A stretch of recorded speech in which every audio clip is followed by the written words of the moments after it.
Bagi penyandang diabetes, olahraga sangat penting untuk dilakukan secara rutin. Menurut American Diabetes Association, seorang penyandang diabetes tipe 2 setidaknya harus berolahraga sebanyak 5 kali dalam seminggu selama 30 menit. Dengan berolahraga, Anda bisa mengontrol berat badan, menguatkan tulang dan otot, sekaligus meningkatkan sensitivitas sel tubuh terhadap insulin yang membantu menurunkan kadar gula darah. Selain itu, olahraga juga bisa menurunkan risiko komplikasi akibat diabetes. Jenis olahraga yang disarankan antara lain, jalan kaki, bersepeda,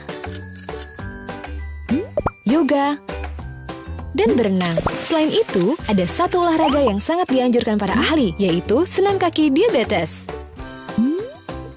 Sojoy akan menjelaskan tentang manfaat dan bagaimana melakukan olahraga senam kaki diabetes.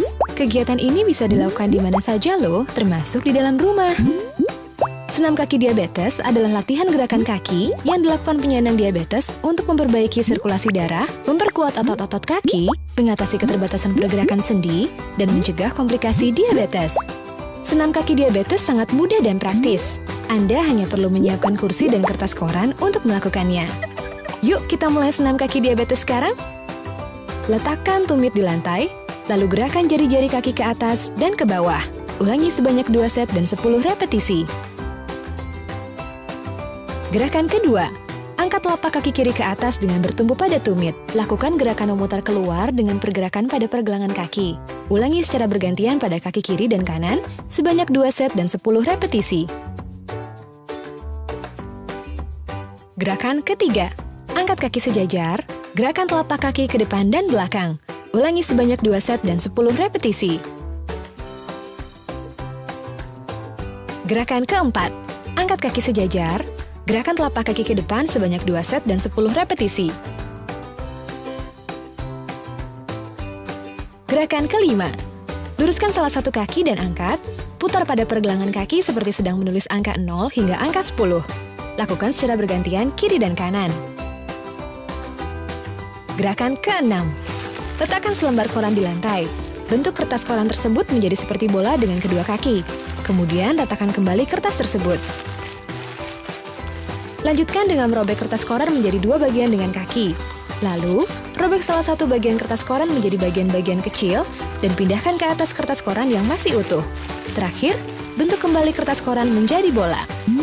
Bagaimana? Mudah bukan menjalankannya? Latihan ini hanya butuh waktu 15-30 menit saja kok. Oh iya, menurut para ahli, senam kaki diabetes minimal harus dilakukan 1 kali dalam seminggu. Tapi akan lebih baik jika Anda melakukannya setiap hari. Ayo sehat bersama!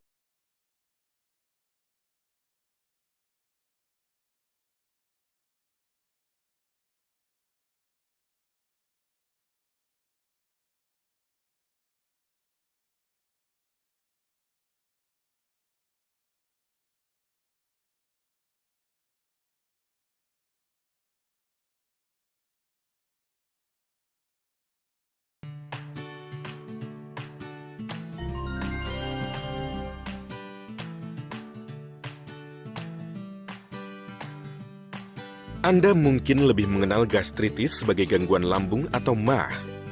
Lambung Anda memiliki lapisan pelindung di bagian dinding dalam. Lapisan inilah yang bertugas agar cairan asam dalam lambung tidak menyentuh dinding lambung dan merusaknya. Bila cairan asam menyentuh langsung dinding lambung, maka akan terjadi peradangan yang kemudian menyebabkan Anda mengalami gangguan lambung atau MAH. Cairan asam lambung yang berlebih saat Anda sedang MAH biasanya disebabkan oleh pola hidup yang kurang sehat, seperti makan tidak teratur atau terlalu cepat,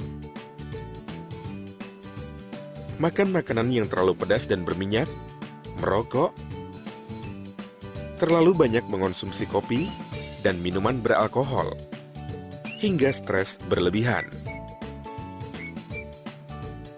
Kasus-kasus tertentu juga dapat mengakibatkan terjadinya MAH, seperti kehamilan, keracunan makanan oleh bakteri, infeksi bakteri Helicobacter pylori,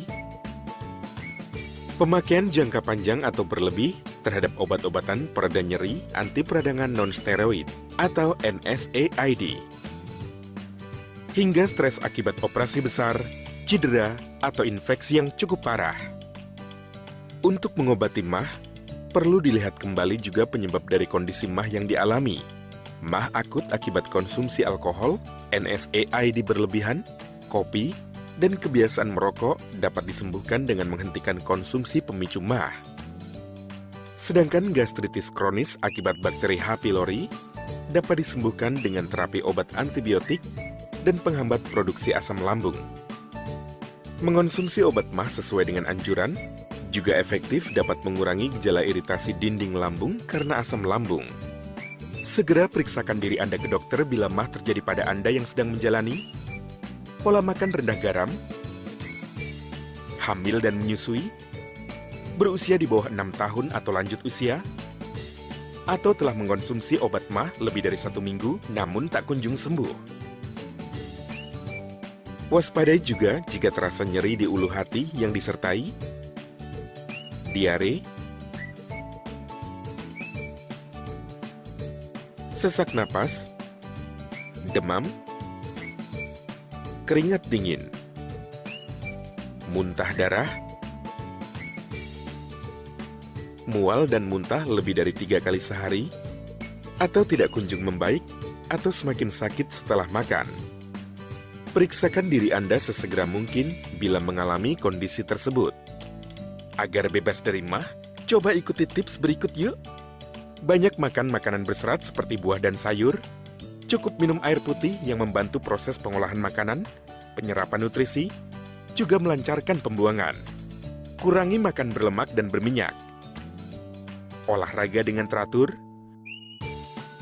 Kontrol tingkat stres. Dan berhenti merokok. Hindari juga makanan berikut untuk menjaga kesehatan lambung Anda. Bahan makanan minuman dengan kandungan gas atau terlalu tinggi serat.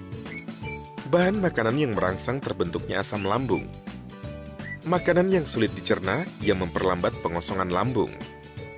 Makanan dengan kandungan cuka, bahan pedas, merica, atau bumbu yang merangsang yang dapat merusak dinding lambung.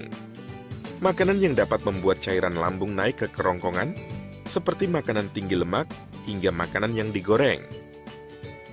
Bila Anda sering mengalami gangguan lambung atau MAH, siapkan selalu obat MAH di dalam tas Anda.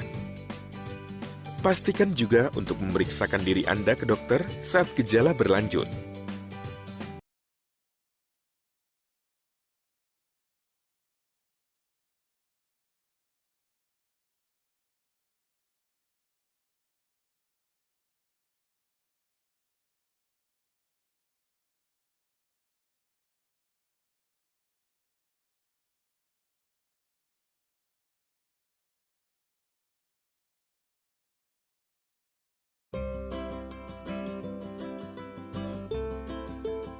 Tahukah kamu, saat ini stroke merupakan penyakit penyebab kematian terbesar di Indonesia, bahkan juga di dunia. Pada tahun 2012, sekitar 328.000 orang di Indonesia meninggal dunia akibat stroke. Kita sudah cukup sering mendengar tentang penyakit stroke ini, tapi apakah kita sudah benar-benar mengetahui apa itu stroke?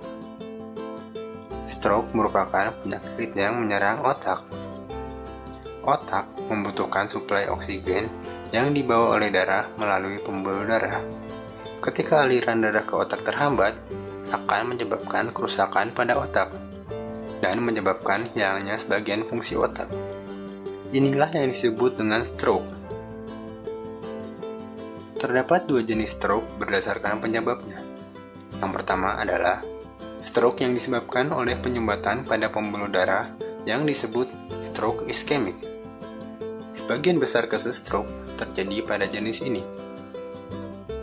Sedangkan stroke yang disebabkan oleh pecahnya pembuluh darah hingga menimbulkan pendarahan disebut stroke hemoragik.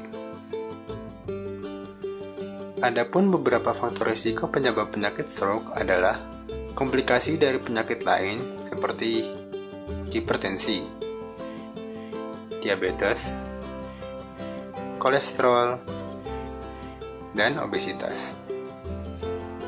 atau bisa juga karena faktor gaya hidup yang kurang sehat seperti kebiasaan merokok, minum minuman keras, dan kurang berolahraga.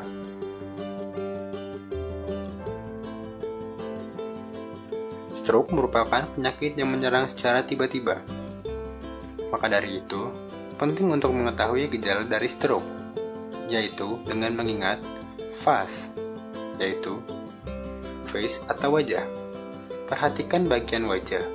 Apakah wajah terlihat seperti lumpuh pada satu sisi? Dilihat dari mata yang sayu dan bibir yang turun. Arm atau lengan. Coba untuk mengangkat kedua tangannya. Orang yang terkena stroke tidak bisa mengangkat salah satu tangannya. Speech atau bicara. Coba untuk berbicara. Orang yang terkena stroke akan sulit berbicara dan terdengar pilu. Time atau waktu. Apabila mendapati gejala tersebut, segera bawa ke rumah sakit terdekat. Semakin cepat penanganan, semakin besar kemungkinan untuk menyelamatkan nyawa. Sekitar 30% dari total penderita stroke meninggal dunia, dan 70%-nya mengalami cacat atau pulih seperti semula.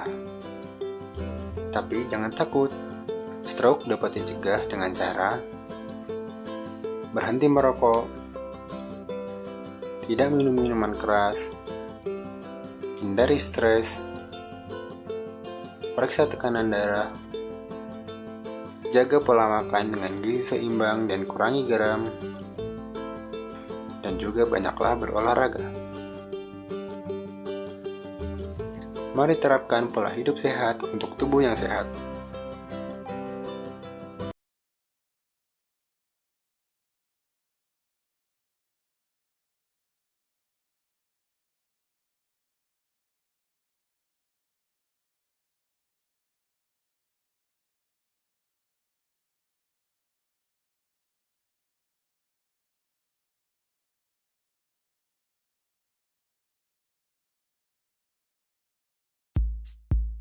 Bukan batu biasa. Waspadalah.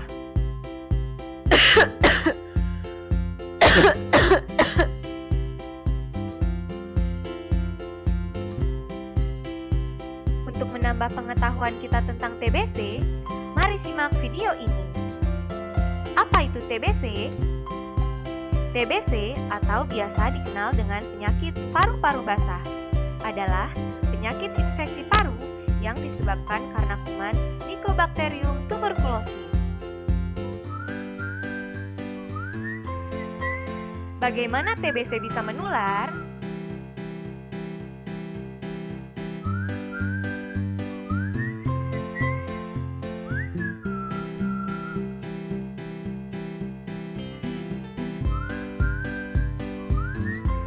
TBC bisa menular melalui percikan dahak yang di dalamnya terdapat kuman Mycobacterium tuberculosis atau yang biasa disebut dengan droplet.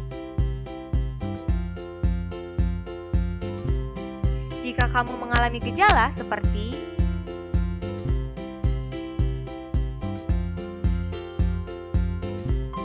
yang pertama, batuk lebih dari 3 minggu.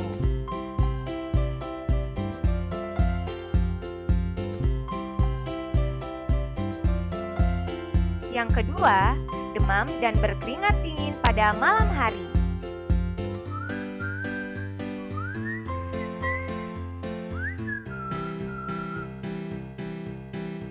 Yang ketiga, terjadi penurunan berat badan yang drastis.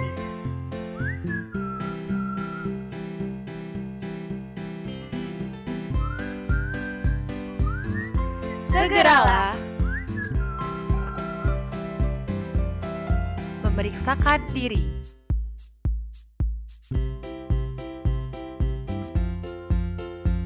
Hal yang harus kamu lakukan adalah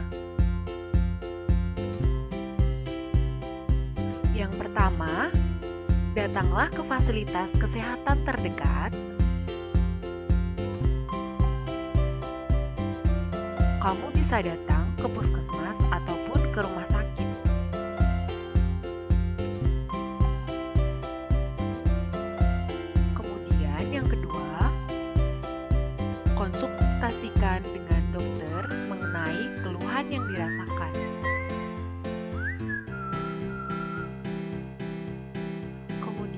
yang selanjutnya, lakukan pemeriksaan laboratorium sewaktu pagi sewaktu dan pemeriksaan foto ronsen toraks sesuai dengan anjuran dokter.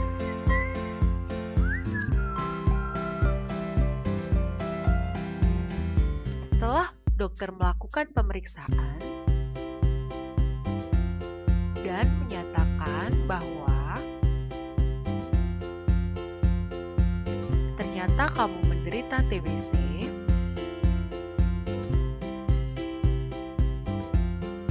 jangan menyerah ya. Kamu harus tetap semangat. Karena kamu bisa sembuh loh. Dengan syarat kamu harus rajin dan tidak pernah melewatkan minum obat. Karena jika kamu melewatkan sekali saja, kamu harus mengulang pengobatan mulai dari awal. Kemudian, kamu juga harus menjaga asupan makanan dengan gizi yang seimbang. Ingat ya, tidak ada pantangan makanan untuk penderita TBC. Mari gerakan bersama. Tos TBC. Temukan, obati sampai sembuh tuberkulosis. Video ini dibuat oleh